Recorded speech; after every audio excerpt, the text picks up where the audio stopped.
Can you beat Hogwarts Legacy without using a single wiggenweld potion? Because that's the challenge that we're going to be attempting in today's video. This is my first attempt at any form of a challenge run to do with this game. I've completed the game 100% and got to level 40 on my original casual playthrough. There's probably more challenge runs to come after this one, with how much I enjoyed it, as you'll see. But anyway, let's get to the rules of the challenge. There is only one rule.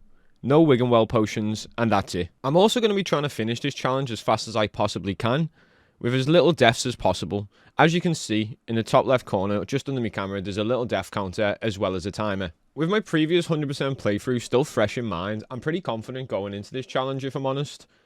I don't think that many enemies are going to give me much trouble, and I think I'm going to steamroll pretty much anyone that comes my way. To make the challenge a little bit easier for myself, I tried to drop or discard the wiggenweld potions once I was allowed to see them in my inventory, but it wouldn't let me, so I decided to just unbind it, just to make it easier, so I didn't use them during a fight and have to start the whole challenge again. Bear in mind, I am well aware that there is a section right at the beginning of the game where Fig gives you a wiggenweld potion right after the dragon attack, where you are basically forced to take the wiggenweld potion. This is the only wiggenweld potion that I would drink throughout the whole challenge run, and it's basically forced upon me. Now that that's all explained, let's get to the challenge. So to start, I basically pick what my wizard looks like. Obviously, he's sexy as. Next, we basically skip all dialogue or all skippable scenes throughout the game, as we want to save as much time as possible throughout this playthrough. Also, so the challenge isn't about 50 hours long. Once we've basically got through all the intro of the game where Fig shows you how to use your attacks and all your spells, etc., the first thing you do when you arrive at Hogwarts is pick your house. On my original playthrough, I picked Ravenclaw, so this time I'm going to pick Hufflepuff. For the banter in it. The only difference between the houses is each one has its own individual quest, which has basically no impact on the main story. After I obtained my field guide from Professor Weasley, I basically decided to XP farm with Revelio as I was doing the main quest line. The main reason for this is just to make the early, mid, and late game just that little bit easier for myself. Because even though I'm confident in this challenge run, I'm not stupid. And I want to be prepared. I have a plan, and I plan to execute. With that being said, all roads lead to Hogsmeade. So the main quest at this point takes us to Hogsmeade with either Sebastian or Natty, which has a lot of easy XP to grab, while also having a lot of side quests as well as main quests. Again, I'm trying to do this challenge as fast as I possibly can. So I thought, grab as much easy XP as I can, so I don't need to do any XP farming later in the game. And to be fair, most of the XP farming in Hogsmeade is fairly quick because it's such a small area. Anyway, after I'm done XP farming, as well as doing the main quest, as well as getting my 14-inch wand, you go back to either Sebastian or Natty, whichever one you decided to do the quest with. You talk to them, and finally, we get to some action. The first, let's say, mini-boss, or any type of boss in the game, is a level 3 troll. As far as trolls go in this game, they're fairly easy to fight, especially this troll, because it's the first one you fight in the game, unless you go exploring around the world. With the experience of fighting trolls in my previous playthrough, I know exactly how to do the most damage. One way to do the most damage to trolls is to put yourself in a position where you can dodge its charge and it'll headbutt the wall and stun itself for around 5 seconds. Another way to do really good critical damage is to protego the rock that he throws at you, and then grab the rock before it hits the ground and bounce it straight back off his head, which again stuns the troll. All damage that you hit the troll with while he's stunned does critical damage. I'm pretty sure as well that you do more damage when you hit the troll from behind when he's stunned. Another way to do critical damage to the troll is with a spell, but we don't have that spell yet, so there's no point in mentioning it, because it's so early in the game. To be honest, this fight was really easy for me. Again, because of my previous experience in my last playthrough, I know exactly how to fight them. I'm pretty over-leveled for this moment as well, like because I've grabbed some nice XP. And also, this troll's a bit of a chump. I basically beat this troll without taking a single bit of damage. Prepare to fight.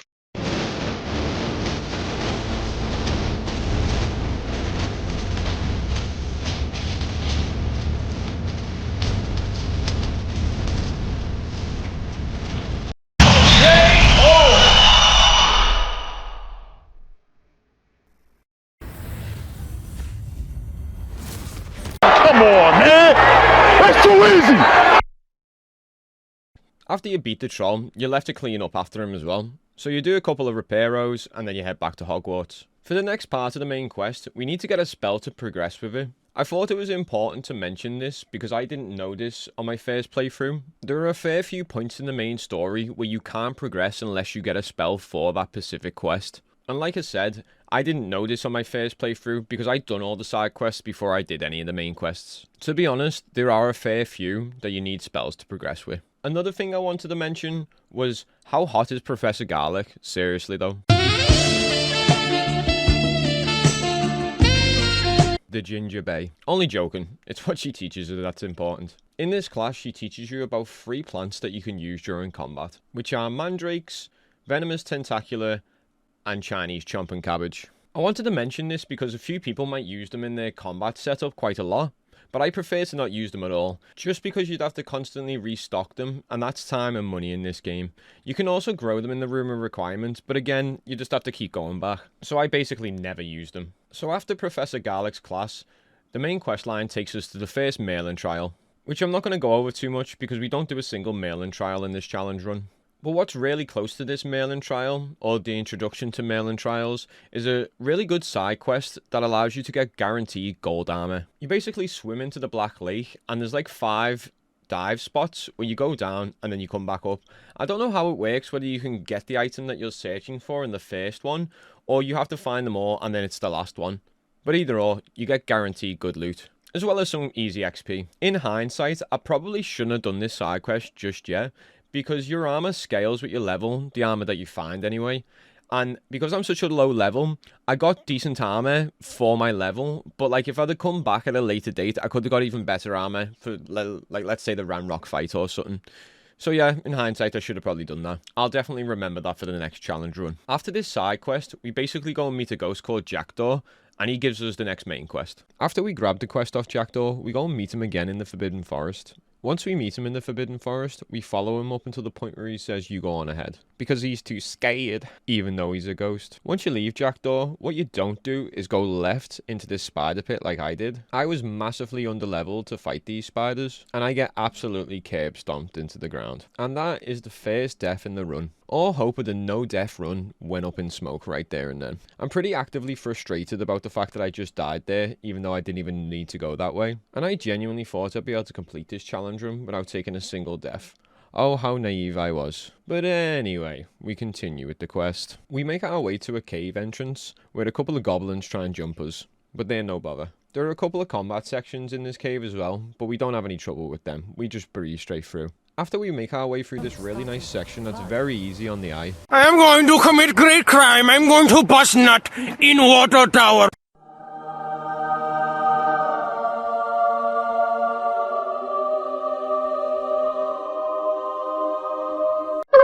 That's sick, I'm not gonna lie. I can only hope this magic protects me until I'm able to make my way out of here. Like, see bro, we'd still be deathless if I just didn't go the wrong way. That's rough, buddy. We finally get to the map room, where we meet the first keeper, but he's not important. What's important here is that we finally unlocked the talent tree, which adds so much to the combat in this game. One thing to note is that you can unlock all of the talent tree, even at level 40. And with this being a challenge run that I'm pretty much trying to complete as fast as possible, without being a speed run, there's just no way I'm going to even get close to level 40, so I need to pick wisely.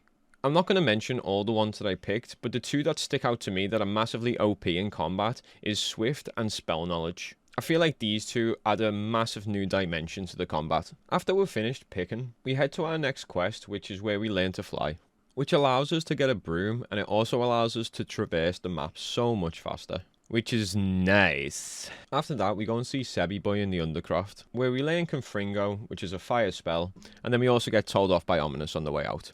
After our stern telling off from Ominous, we go and meet Figgy Boy on the way to the map room. We see some pretty lights on the floor, we get some information off the keeper about the first trial, and then we head to it.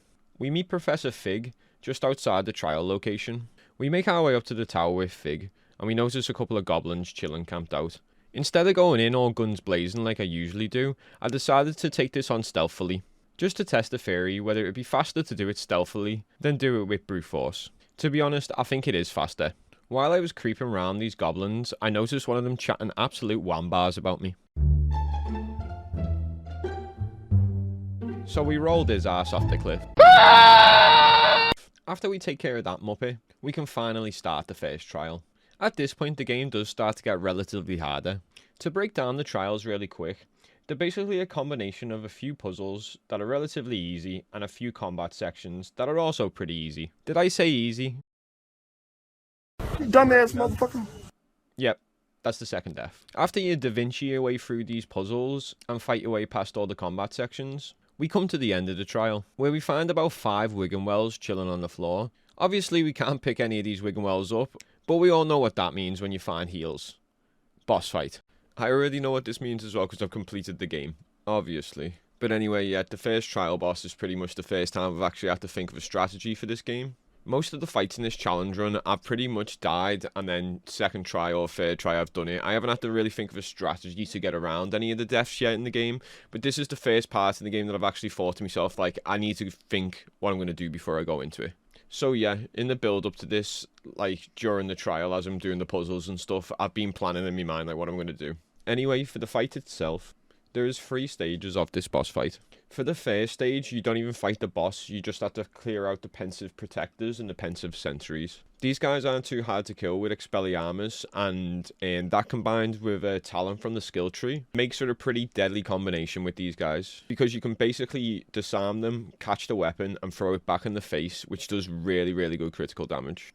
With this combination, it basically one-shots the sentries, but it takes a couple more for the protectors, but still, they can't attack you while you're doing this. So yeah, for this first section, I basically do that, clean out all the enemies, and then it triggers the boss. Bear in mind also, one thing I want to mention, in that first section, because I obviously can't use wiggenwelds, I'm trying to take as little damage as possible, because I don't want to go into this boss fight on a one-shot, because he might just insta-kill me, and we can't be arsed with that. So yeah, that's the first part of the strategy. Once we clear the peons, the boss gets triggered and spawns. Which looks pretty cool, to be honest, when he is spawning. I'm not gonna lie. When it comes to this boss, he basically has 3 different attacks that he cycles through. But the opening to this fight, I don't give him a chance. I just use my ancient magic and stun him, which stuns him 100% of the time. So for the 3 different attacks that he uses are basically a stomp, which fires like a beam of like ancient magic at you, which is pretty easy to dodge. You just either go left or right. It's not that hard. The attack itself has like a decent radius of where it can hit you, but yeah, it's really easy to dodge. The second attack is an orb, and this orb attack has a colour that corresponds with the spells you use throughout the game, which are purple, red and yellow. The way to get around these orb attacks is basically you have to shoot the orb with the colour that corresponds with it, and it basically blows it up and stuns him. The stun isn't the same amount of time as an ancient magic stun though, it basically only does it for like 2 seconds, then he's out. Another way to avoid these orbs is just dodge them as well, like that works. But you're probably better just blowing the orb up in his face and hitting him. The third attack is kind of like this magic spell that he fires at you. I don't know how to describe it, but you can dodge it really easily with a roll, or you can just protego it back at him. But yeah, I think the point of that spell attack is to either catch you like after you've dodged the stomping attack or the orb. It's just like, it's like an in-between one. But yeah, again, easy to get around. But yeah, for the strategy for this fight, basically it's very straightforward. The plan is to basically hit him with ancient magic, stun lock him, and then build up another combo of spells, charge more ancient magic, and then rinse and repeat and just do this again. Like, don't even let him get out of the stun lock if I can. Which does work pretty well, if I do say so myself. So yeah, we applied this strategy and it works perfectly. And we managed to beat this boss first try. Also, I want to add, there is literally nothing he can do during his second phase. He does catch me with one attack, but that's because he just 360 no-scope me, which is an absolute load of fucking bollocks. Well, it would have been if he killed me anyway, but he didn't, so... And it was also kind of a 180, but whatever. Pretty much all of these boss fights kind of remind me of Dodgeball. You gotta duck, dip, dive, and dodge. If you can dodge a wrench, you can dodge a ball. What?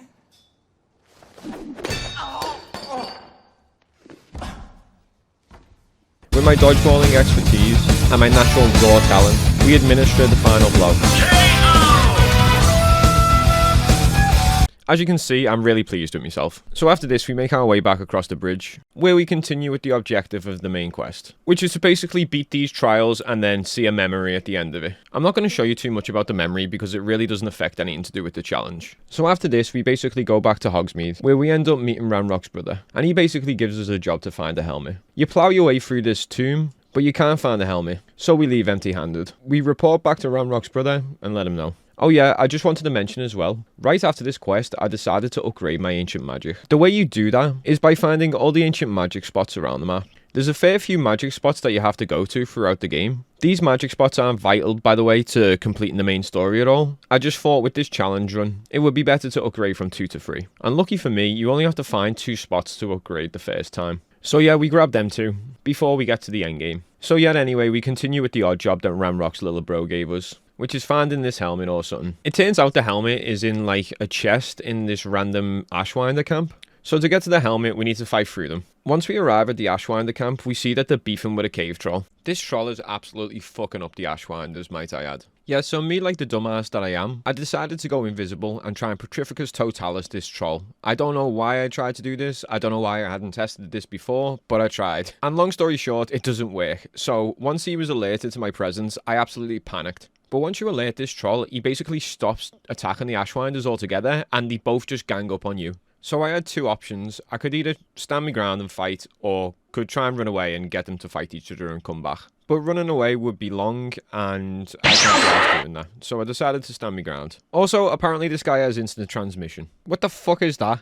It started off okay. I was using some ancient magic attacks, doing pretty well, but then quickly I realised how hard it was to fight Ashwinders and trolls at the same time. So once I started getting overwhelmed, I tried to get into like a cheese spot where the troll couldn't get me. To be fair, he couldn't hit me anymore with his club. But this troll does have infinite rocks to throw, apparently. And this man just doesn't stop throwing them, and I get absolutely destroyed. I get pinned behind me cheese spot, I get stuck here, and then I just end up dying because of it.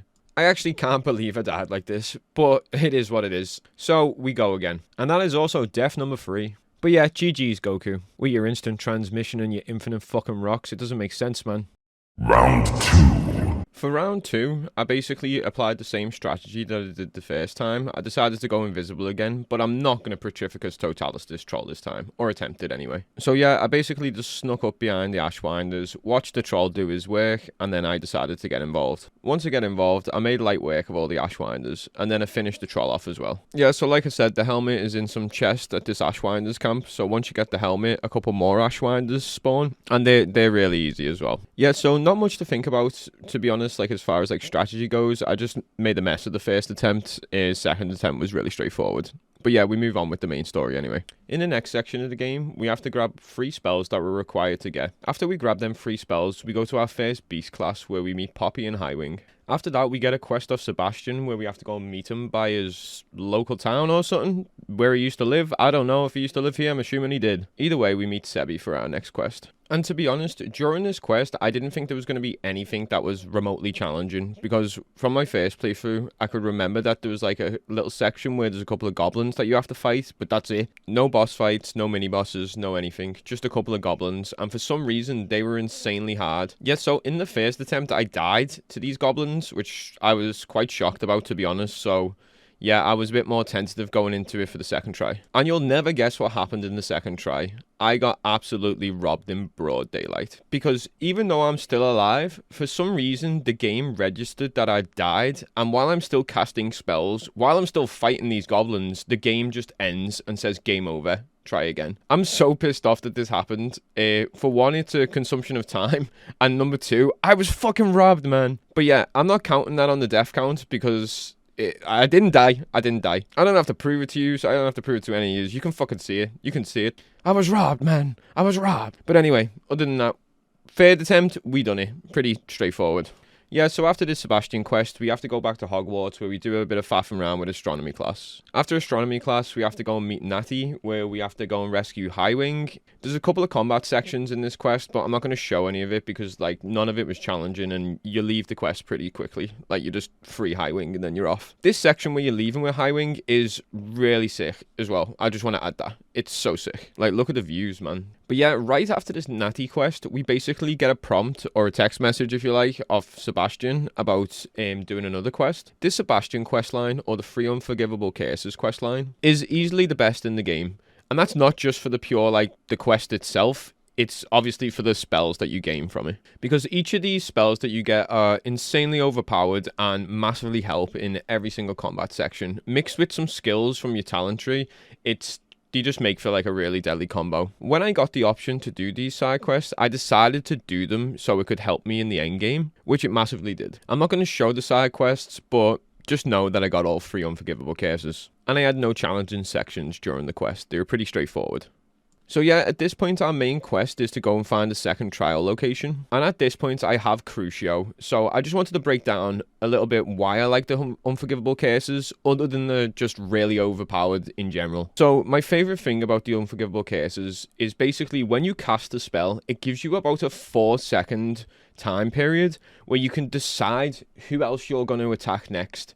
Whether you have to dodge, whether you have to block, whether you have to protego. You just get like that 4 seconds to 5 or 3, 4, 5 seconds to think. It allows you to do that, which I fucking love. I'm not going to break down what the cases do themselves, the unforgivable cases, but yeah, like as far as combat goes, that's like the main reason I got them, is so I could like implement them in the endgame fights and kind of like decide how I'm going to approach them better in the middle of the fight as it's happening, so I could kind of adapt rather than just have to retry. So yeah, anyway, after we clear the courtyard with Fig, we basically go to the start of the second trial. For the second trial, it's pretty much just the same as the first one. There's a couple of puzzles and there's a couple of combat sections leading up to a boss fight. Once you get through the trial, like I said, there's a boss fight. And to be honest, this boss fight is pretty similar to the first trial. The massive difference from the first trial to the second trial boss is at the start, when you clear out the pensive protectors and the pensive sentries, half of these enemies are invisible, which makes it kind of tricky, to be honest. So yeah, so the ones that aren't invisible, you can attack and fight like you normally would,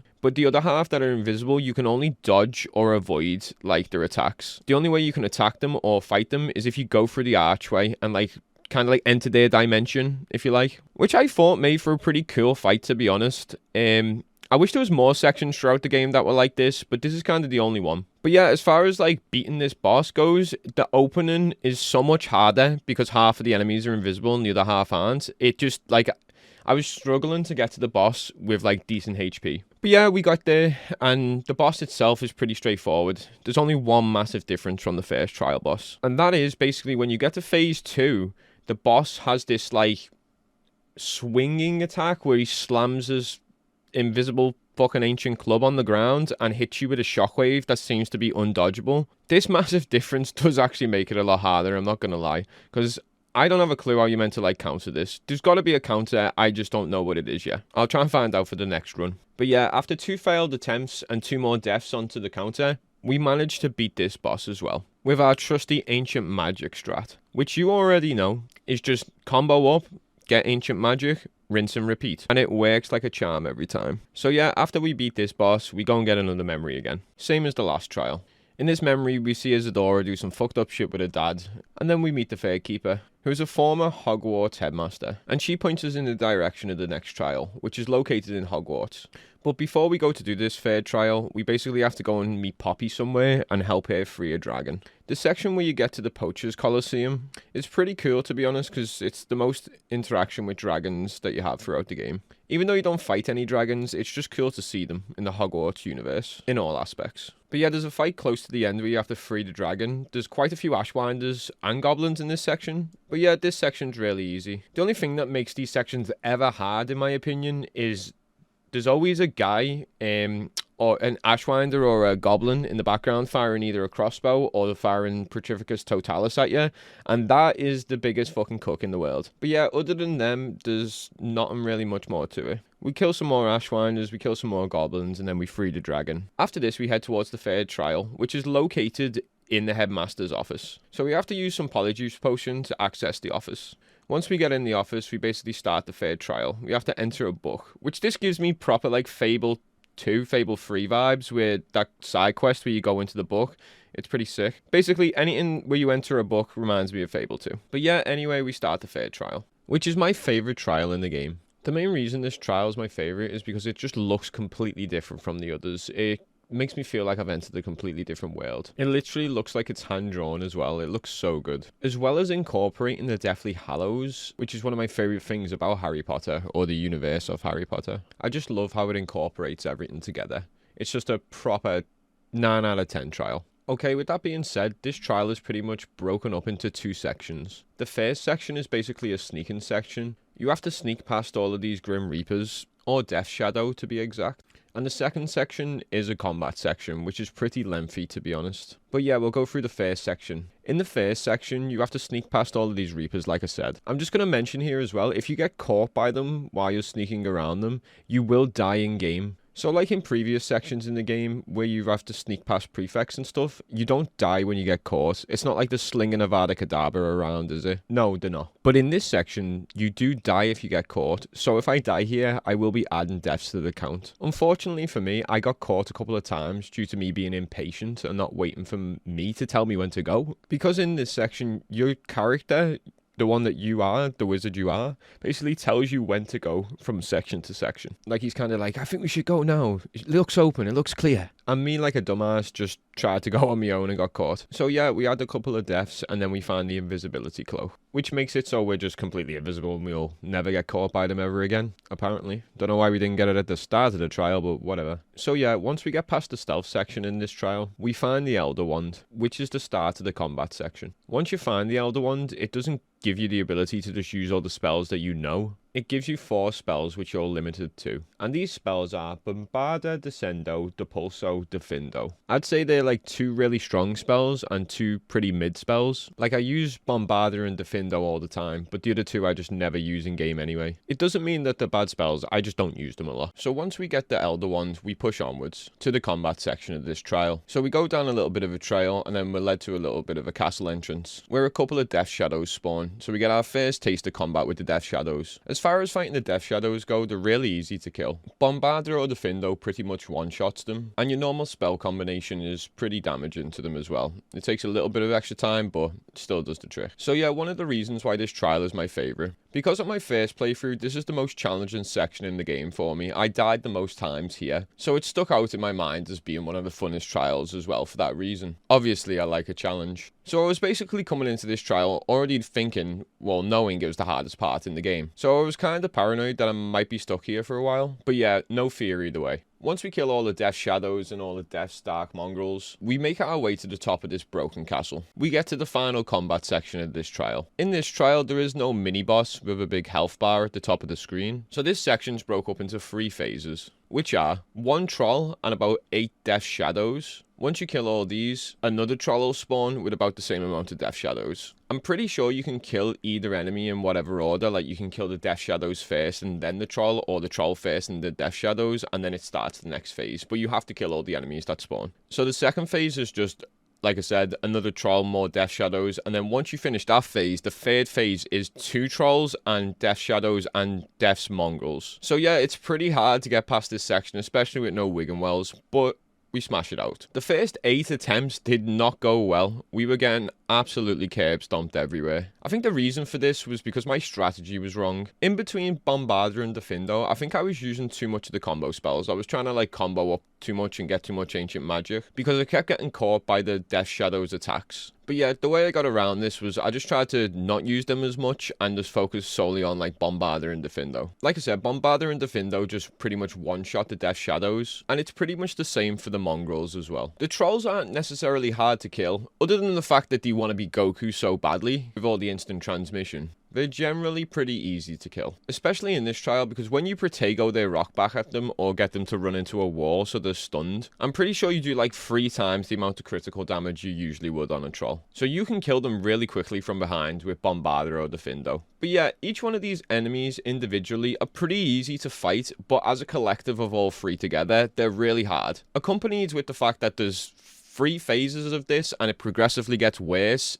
makes for a pretty tricky fight, I cannot lie. But yeah, after like 8 attempts and me trying to climb over this gargantuan wall, we made the breakthrough. With a little bit of luck, might I add. We go into this attempt a little bit safer. Instead of just trying to beat it with brute strength, I tried to analyze what the enemies were doing and tried to like figure out a way to like corral them towards me. So I decided to just keep rolling away and just backing up while trying to kill as many Death Shadows as I could. I wanted to take out any Death Shadows that were posing like immediate threats towards me, like basically getting close or like in a position where they could cook me, while also avoiding the trolls' attacks. Also, I'm trying to hug the edge of the area as much as I can, so I've always got my back to a wall, just so I can either be shot from the left, right, or front, obviously. Also, so the troll might hit the wall, because we'll be able to get some really quick critical damage and maybe kill him instantly. Or he might throw the rock at us so we can Protego it back on his head, and also get some nice critical damage off that. But yeah, for some reason, these trolls don't seem to throw the rocks too much, so it's kind of like a waiting game. I'm just trying to avoid dying while waiting for them to throw the rock so I can counter. But yeah, that's the game plan anyway. That's what I'm trying to do. That's what I'm trying to implement in this last attempt. And it worked pretty well, to be honest. We got through the first phase fairly easy.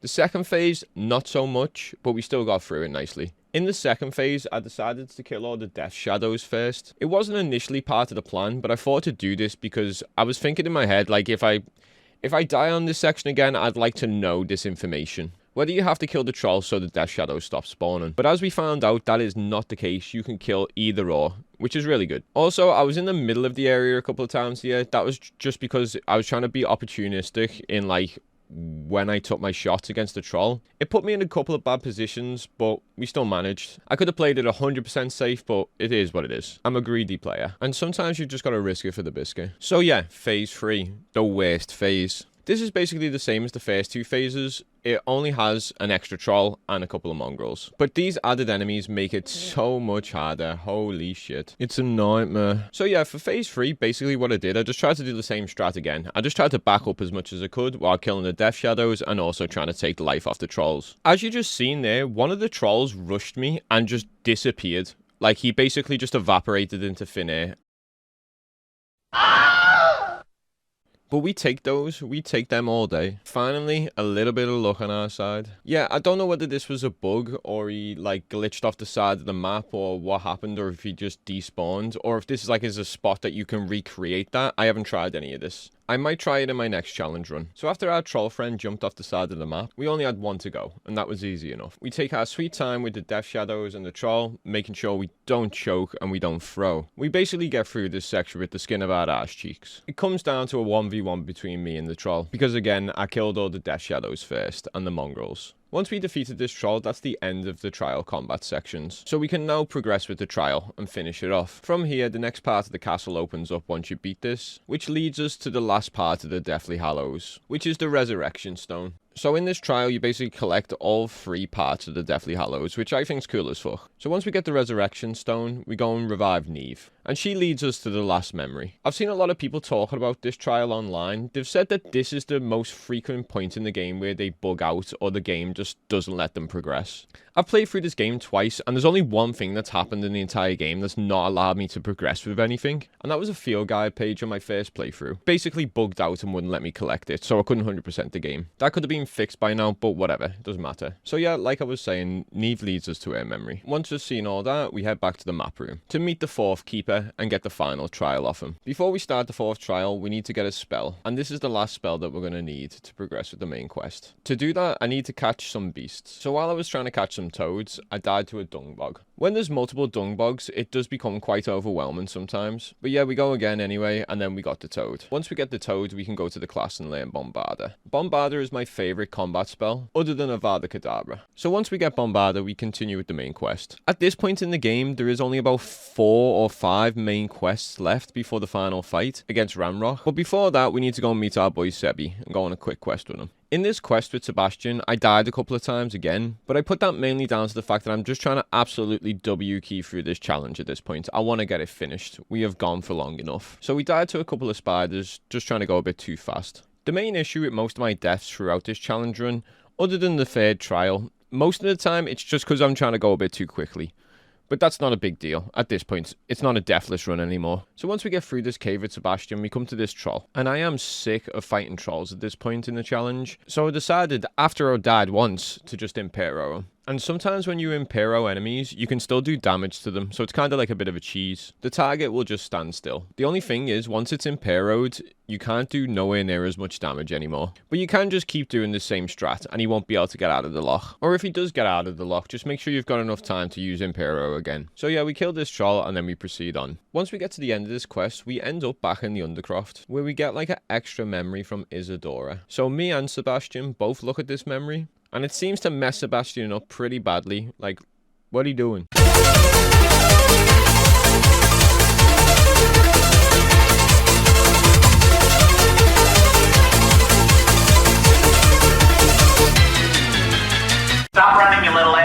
So once Sebastian's calmed down, we can continue with the quest, which leads us to Lobgoch, Ranrok's little bro. And for this quest, you basically just have to battle your way through a load of goblins until you get to the end. Unfortunately, I died a couple of times again trying to go too fast, but it's whatever. We get to the end where we have to fight an armored troll. Again with the trolls. But after we beat this section, we basically get a cutscene where Lobgoch gets killed by his brother. We skip all these cutscenes so we don't see him die. But he is dead. So after we leave Lobgoch's lifeless body on the ground and don't even check if he's okay, we continue with the quest, which is basically just leave this cave. So after this, we go back to the map room and we talk to Fig, and we get the quest for the 4th trial. This trial is massively different to all the rest. For this trial, you basically have to get a beast, which is a grabhorn. This is the first time you encounter a grabhorn throughout the game. So there is a location on the map that is known to have grabhorns, and once we get to this location on the map, we are locked into a boss fight with a grabhorn. And this boss fight is a lot harder than what I thought it was going to be. At this point in the game on my original playthrough, I had about 25 wiggenwelds at all times, so any boss fight or any combat sections were no longer an issue. But this one was really heavy. The grabhorn itself is pretty basic in its attacks. I think he has like 3 attacks. 1, a charge attack, 2, like a swiping attack, and 3, like a tail whip. All these attacks are pretty easy to avoid. The main thing that makes this fight difficult is how long it takes to actually kill the grabhorn. The grabhorn has 2 phases also. In his second phase, he is much more of a demon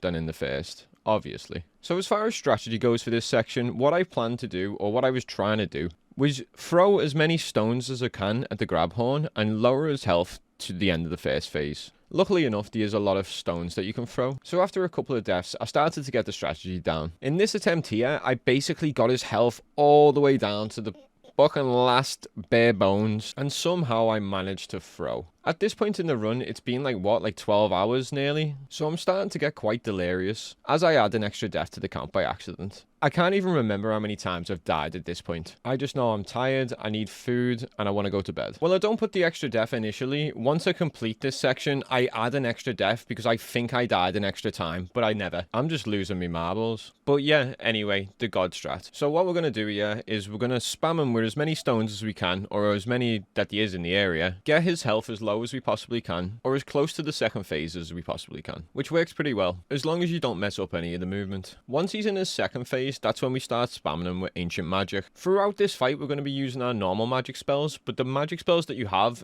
don't do any damage. It's as if his armor is impenetrable to magic or something. I'd prefer to just Avada Kedavra this and just fucking get it out the way, but we can't do that. So yeah, after a couple of attempts and a bit of strategizing, we managed to beat the grabhorn. When you beat the grabhorn, it gives you a prompt to pick a decision, whether to kneel or continue to fight. I have not picked the decision to continue to fight yet, but I will do in my next playthrough. I imagine it to go something along the lines of this.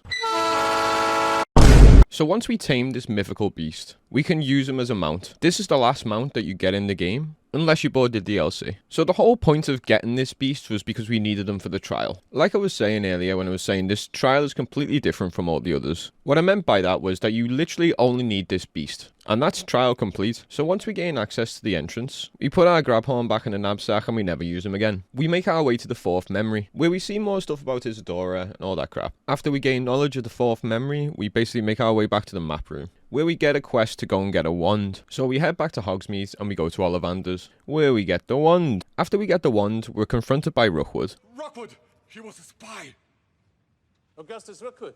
So once we get kidnapped by Rookwood, he takes us to fight him. And we get another boss fight. I'm just going to break it down real quick, because it's not that hard, even though I died a couple of times. And one of them times I got absolutely robbed in broad daylight again by a bug. But yeah, so basically there's just a lot of Ashwinders. You've got to finish all the Ashwinders, and then Rookwood will show up. You've got to do some button mashing, and then he'll fuck off again. As far as strategy goes, there wasn't really much to it. It's just avoid the attacks, use Impero, kill the Ashwinders, mash the buttons. Just mash space. Like I said earlier in the video, the only bit that makes this section hard, or any of these sections hard, is the fact that there's a cook in the back shooting you with either Petrificus Totalis or a crossbow, if it's a goblin. So yeah, I always try and prioritize these first, if I can, based on my position and movement. But yeah, other than the bug that fucked me over and made me die, this fight was relatively easy. We had a couple of attempts and then we got it down. Once you kill the last load of Ashwinders, and you've deflected all of Rookwood's Avada Kedavra attempts, the man himself, Victor Rookwood, shows up to get put in his place. This one fight is pretty much the reason that I got all the care spells. I was just going to Avada Kedavra him instantly,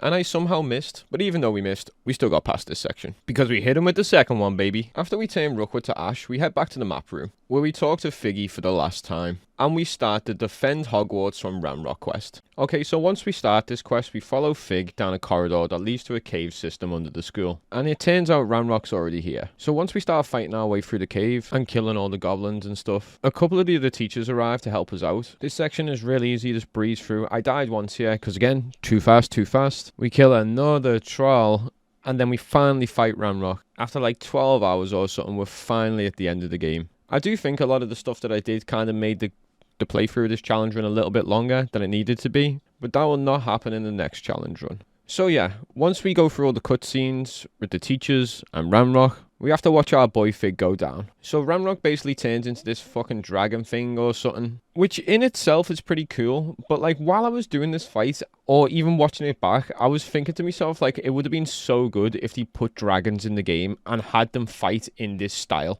Like, it's pretty much like you're fighting a dragon. Well, you're fighting an ancient magic dragon that a little goblin's piloting. But yeah, hopefully that's in Legacy too. For this fight, there is about 4 phases to it. The way I'm going to break this fight down to you, I'm going to break it down phase by phase. Because at this point, I'm thinking to myself, I've got 31 deaths. That's pretty good. I'm like, I've had about 15 to 18 deaths that have just been my mistakes and me going a little bit too quickly. One death that shouldn't have been added, and another one where I died to a bug. Up until this point, I felt like I hadn't had any challenge with my challenge run. There's been no peppercorn sauce with the steak. So I'm thinking this is going to be really easy, and I'm just going to breeze through this boss after a couple of tries like every other section in the game. Well, it didn't go how I thought it would anyway. So after Ranrock's done blabbering on and Fig's had his shit rocked, we start the first phase of the final boss fight. And each phase of this final boss fight is really easy to break down. So basically in this fight, what we've got to do is kind of mirror the first trial and the second trial. And basically what I mean by that is that there's going to be coloured orbs appearing, and we've got to shoot them with spells corresponding to the colours. Purple, red and yellow. Without shooting any of the orbs, you won't be able to do damage to Ranrok.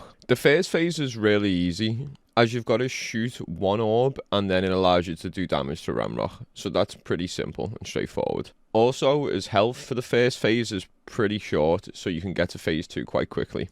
I do it in one try. So basically what we've got to do in every phase is dodge, duck, dip, dive and dodge, shoot the coloured orbs, and do as much damage as possible to Ranrok before his ancient magic armour regenerates. So this pretty much applies to every single phase of Ranrok. He basically does a couple of different attack patterns in each phase. The different attack patterns that he uses are a fireball that you can Protego back. If you Protego this attack back while he's still got his ancient magic armor, it won't do any damage though. He also fires like an ancient magic rocket that you can throw back at him. Again, this doesn't do any damage if he's got his ancient magic armor, so you need to make sure you've hit the orb first before it's worth throwing them back at him. Another attack that he uses is like an ancient magic flame. This ancient magic flame hits the ground and bounces a bit of ancient magic rock off, so you can grab that and throw that back at him as well. But this is an attack that you want to avoid by all means necessary, so you don't want to take the risk too much. I'm pretty sure that's all the attacks that he uses in phase 1, but maybe he has a hidden one that I've just never seen. But yeah, basically that's the strategy. We shoot the orb, we do as much damage as possible, and then we rinse and repeat, while trying to stock up as many ancient magic shots as we can for the later phases.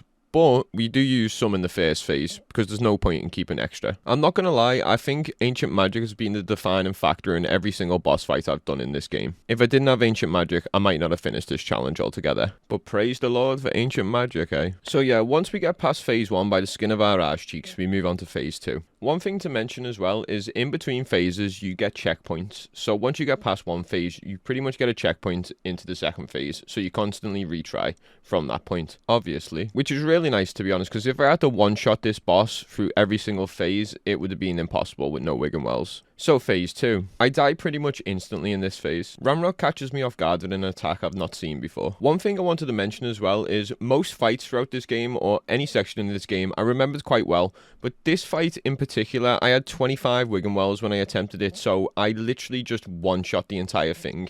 It wasn't even challenging whatsoever. It's too much to have 25. But because of that, I couldn't remember a single thing about this fucking fight. So every phase was alien to me. In this second phase, it's pretty much the exact same other than that one extra attack, and now you've got to shoot 2 orbs to be able to do damage to Ranrok. Which doesn't seem like a lot, but believe me, it fucking is. Also, he has a new flame attack, I forgot to mention. This new ancient magic flame is like a spread attack. It basically follows you like left or right, whichever way you go. It can also do 2 hits of damage, so you can be one-shot by this. So I'm currently at 34 deaths. We're on phase 2. And I've been playing for nearly 14 fucking hours. And after 14 more attempts of just dying to this stupid flame attack and a load of other bollocks as well, we managed to get the luckiest attempt of our lives. But before we got that lucky ass attempt, in the 14 to 15 to 16 prior attempts, we didn't even really get that close, I'm not gonna lie. Most of the time, it felt like I didn't even get a chance to start. As far as like difficulty goes for this challenge, I'd say it's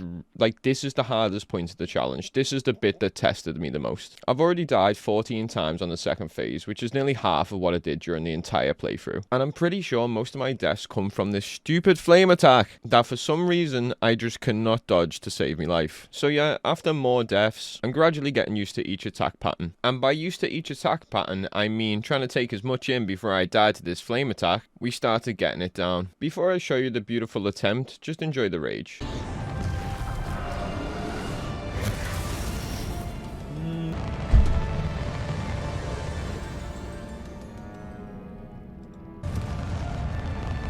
Like, alright, like just, I can't, I just... Like, am I dumb? Am I fucking dumb? Oh my god, bro. So the luckiest attempt I'll ever probably get. Probably equal to that troll jumping off the side of the cliff earlier in the game. Can I mention one thing as well? It is also now daytime outside. It was nighttime when I started this challenge, if you didn't notice. Look at the blinds in the background. I am feeling the fatigue at this point. Holy shit. But yeah, we open up anyway by doing what we usually do. We try and destroy the orb, and then we do as much damage as possible. All while trying to avoid every single attack that we can. Because at this point, anything pretty much puts us to 1 HP. We especially try and avoid the 2 attacks that basically one-shot us. One being Margin Vegeta self-destruct, and the other being that flame attack that is the worst thing that's ever been put in any game ever. But yeah, he tends to open up with the Margin Vegeta attack, or he does it pretty early anyway. And the only way to avoid this is by getting as far away as possible, because it has a massive blast radius, and it also doubles up on the attack, doubles up on the damage, so it basically just kills you in one shot. It's horrible. Also, when you try and do basic magic damage, which is like from your normal combos, it doesn't do a lot when he hasn't got his ancient magic shield. So you're best to just rotate through spells that you can cast like the Findo, Bombarder, etc. and just try and spam them as much as you can. As well as using any ancient magic that you have, but it's quite hard to get combos up on this boss because he's so far away, so like every time you try and hit him with a combo, you tend to miss. That's another thing I wanted to mention as well, is like he's constantly really far away, so it's dead hard to hit your target most of the time when you're trying to cast any spell, so it kind of like tempts you to like go closer to him, but also so he can do so much more damage to you. But you can't do damage any other way, so you have to get up close, and then you have to run away, and then get up close, and then run away, and then get up close, and do that over and over again. And hope that you don't get ratted by absolute cookery. I'd say if any of the attacks didn't one-shot you straight away, this challenge, or this boss, would have been like really easy. It wouldn't have even been an issue. I'd say Trial 3 would have been harder.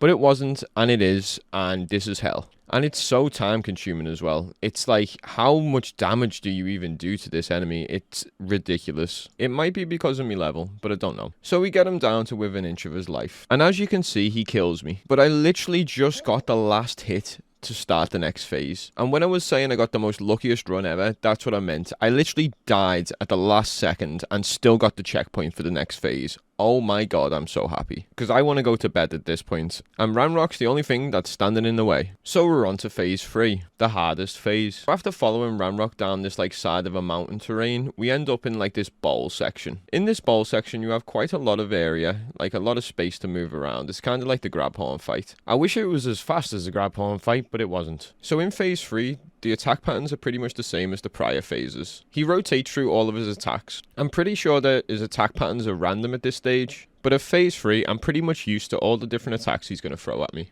So all of the attacks are pretty much the same, And instead of 2 orbs, you have to shoot 3 this time to get rid of his magic armor. The only difference in his attacks at all is that once you get rid of his magic armor, he also tries to charge you. Like, he doesn't just fly in the air all the time anymore. But yeah, the first attempt at phase 3 was pretty good, other than the fact that I died. So at this point, we're at 49 deaths. And I've got it at the back of my mind that I don't want it to go too high. I want the death count to at least be somewhat low. So after another 26 attempts, we got the God Run. Also, something I want to mention is throughout this playthrough, I haven't really used any potions, like Maxima potions or Stamina potions, and I had a couple left over that I'd not used throughout the entire game, so I decided to save them for this exact moment. Well, not these moments.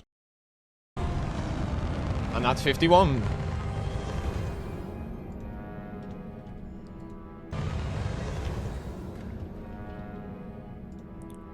Shot, bro. Like, I tried to roll, bro. Fucking cook. Oh my god.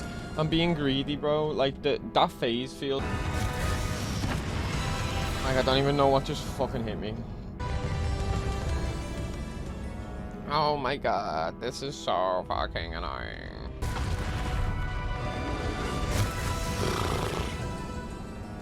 I think...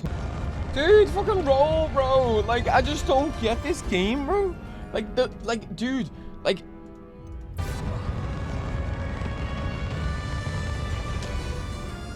I don't get how I keep getting...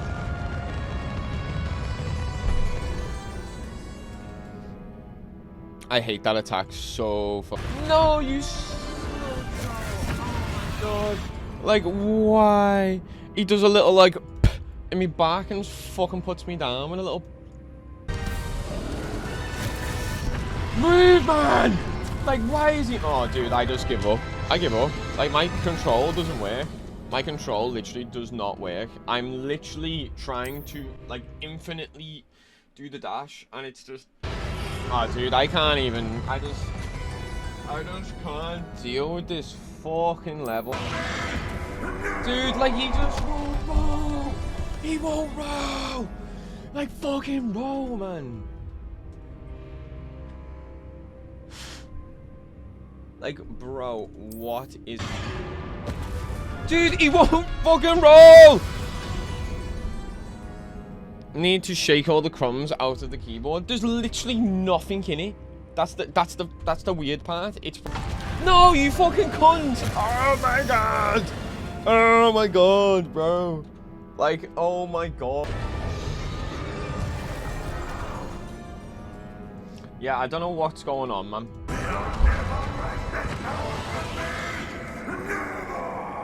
No, you fucking cunt, bro. Oh my god. Like, how did that just double shot me? Oh my god, bro. I was so fucking close. I was trying...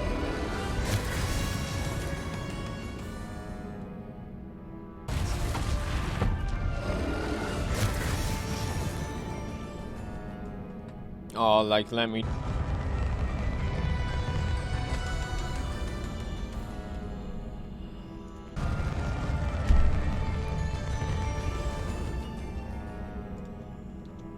No, you fucking greedy twat, Jake. Like, holy shit.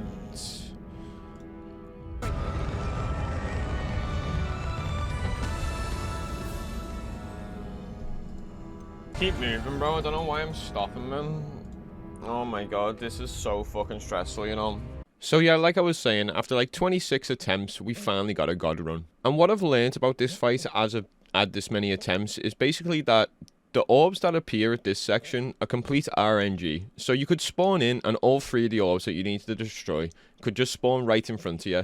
And then you could also have them spawn the opposite end that you won't even be able to reach if you try. So in a fair few attempts that I had, I got pretty close to killing Ranrok or getting him down to like an inch of his life anyway. And a good amount of times that I died was basically me going for orbs that I wouldn't even be able to reach anyway. So I just stopped going for them altogether. I decided to just wait, dodge, and then wait for them to spawn on me. Also, the 2 potions that I mentioned that I had come in really handy in this fight. I never used potions in my original playthrough. I never used them in this challenge run. And I'm going to reconsider after how much they actually help me in this fight. One potion recharges your magic, and the other one gives you extra damage. So the strategy is get his health as low as I possibly can, which once you get it low enough, he stops hovering above the ground and starts doing different attacks off the ground. Like he'll do the charge attack, or he'll do double flame attacks, and you just kind of rotate through all of them. So I'll get his health as low as I possibly can, and then I'll use the potions. And hopefully with some ancient magic and the potions in effect, I can just one-shot him, or at least do enough damage to get him to 1 HP. That was the plan. After 26 attempts, that's what I thought to do.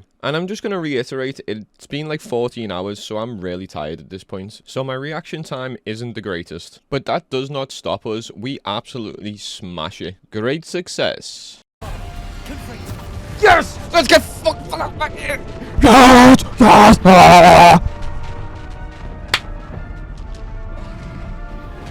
Oh, wait. I thought that was the last phase. Okay. The 4th phase. I had no idea that there was a 4th phase. I didn't have a clue, as you've seen. But yeah, real quickly, the 4th phase is pretty much the same as all the rest. It's just 3 orbs that you've got to destroy, and then you kill Ranrok. I couldn't remember this because, again, 25 wiggenweld's first playthrough, but it's whatever. After another 23 attempts, we finally got the God Run. Run, man! Bro, just dodge, man. Do you know what the worst thing is? I can block them, yeah, but I'm trying.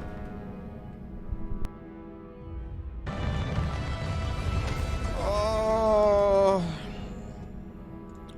Man, it's just too much, bro. It's just too much.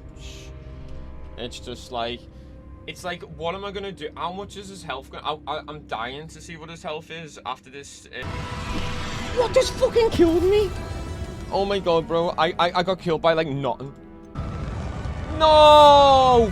Fuck, man. I tried to roll!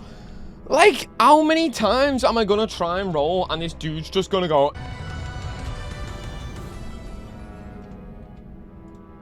Like...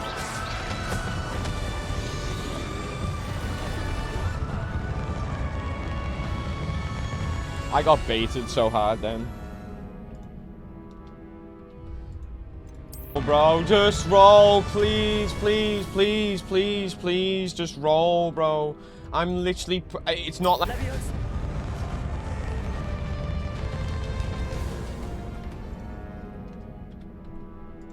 I am going to freak out, bro.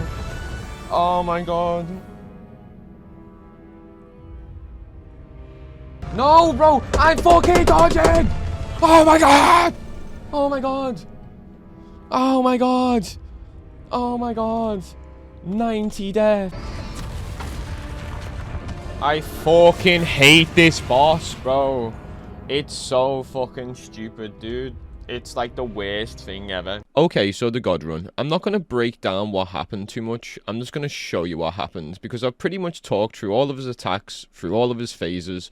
There is an extra checkpoint in between phase 3 and phase 4, like a mid phase, and it's like a save point where you can reload, obviously. But yeah, I'm just going to show you what happened, and you can see for yourself.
Alright, come on, come on, come on. Let's go, baby.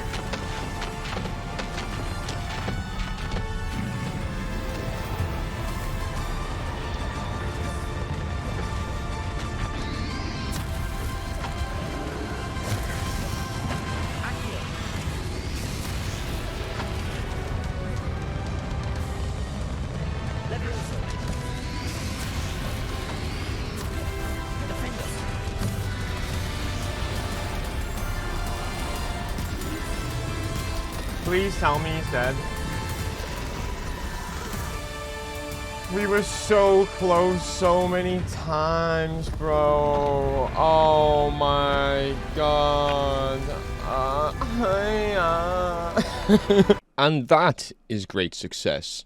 Let's fucking go. And that concludes the No Wiggenweld challenge. After playing for nearly 15 hours straight and dying 91 times, which is not too bad considering all of them were on Ranrok. But yeah, I'd like to have just got none. But maybe next time. The next challenge that I'm planning on doing is the trifecta of no armor, no wiggenwelds, and no skill tree, which should be a lot harder. So yeah, that's in the works. If you've made it up to this point in the video, thank you very much for watching. I really do appreciate it. If you want to watch the full VODs of these challenge runs, I have an archive channel that I'll link below. But yeah, other than that, please drop a like, drop a sub, drop a comment. I really do appreciate it. Any constructive criticism, what you liked, what you didn't like, it goes a long way with me, more than you know. So yeah, again, thank you very much for watching, and I'll see you on the next challenge run.